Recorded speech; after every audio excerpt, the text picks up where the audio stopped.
کہ اگر کوئی پرالیفریشن ہو رہی تھی تو ان کے پاس تو سوائے کاغذ بانٹنے کے یا سوائے زبانی بات کرنے کے تو کسی چیز کا اختیار نہیں تھا. اس سے زیادہ میں سینسیٹیو موضوع پہ نہیں جاؤں گا. میں آپ کے لیے ان کی جو اہمیت ہے، دیکھیں انہوں نے جو کچھ پاکستان کے لیے کیا. آج میں دیکھ رہا تھا کہ پاکستان جب آئے وہ ذوالفقار علی بھٹو ان کو لائے اور ان کو اٹامک انرجی کمیشن کے سپرد کیا گیا ڈاکٹر صاحب کو، تو اس کے 7 مہینے بعد انہوں نے بھٹو صاحب کو ایک خط لکھا. ایک انتہائی بلنٹ ڈائریکٹ یہ خط ہے جو وزیر اعظم کو ایڈریس کرتا ہے اور جو ڈاکٹر منیر صاحب کو، جس کو وہ بتاتے ہیں کہ یہ بندہ ساری خالی بی ایس سی ہے اور انجینئر ہے اور اس کو نیوکلیئر پروگرام کا یا نیوکلیئر ٹیکنالوجی کا ٹکے کا بھی پتہ نہیں ہے اور آپ نے مجھے اس کے نیچے بٹھا دیا ہے، اور وہ کہتے ہیں کہ آپ مجھے یا تو مجھ سے کام کرائیں یا مجھے جانے دیں.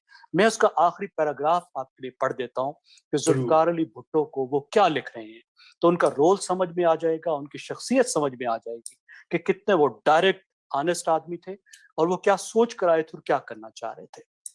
آخری پیراگراف میں وہ کہتے ہیں، Mister Prime Minister, I came to Pakistan leaving respected, lucrative position to serve my country and to make it a nuclear power.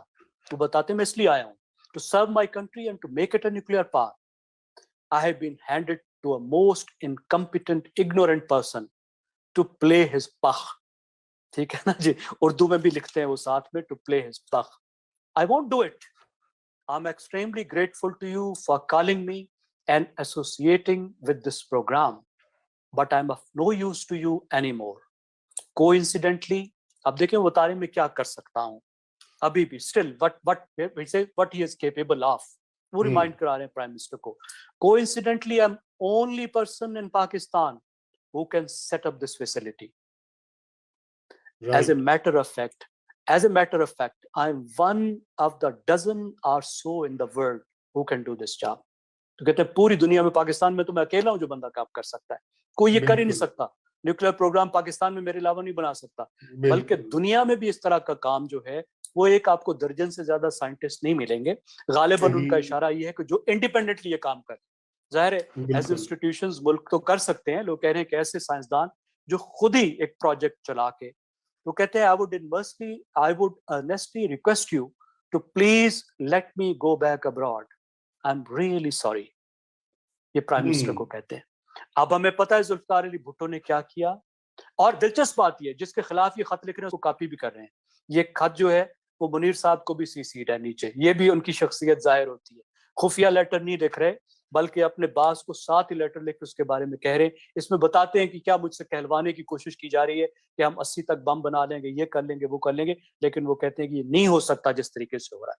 تو ذوالفقار علی بھٹو نے کیا کیا، ان کو واپس نہیں جانے دیا، ان کو الگ سیپریٹ ایک پروجیکٹ دے دیا انڈیپینڈنٹلی جس طرح وہ چاہتے تھے. اور جو وہ پرامز یہاں کر رہے ہیں کہ میں پاکستان کو نیوکلیئر پاور بناؤں گا، وہ پرامز انہوں نے پورا کر کے دیا. تو یہ بہت ہی بڑی بات ہے.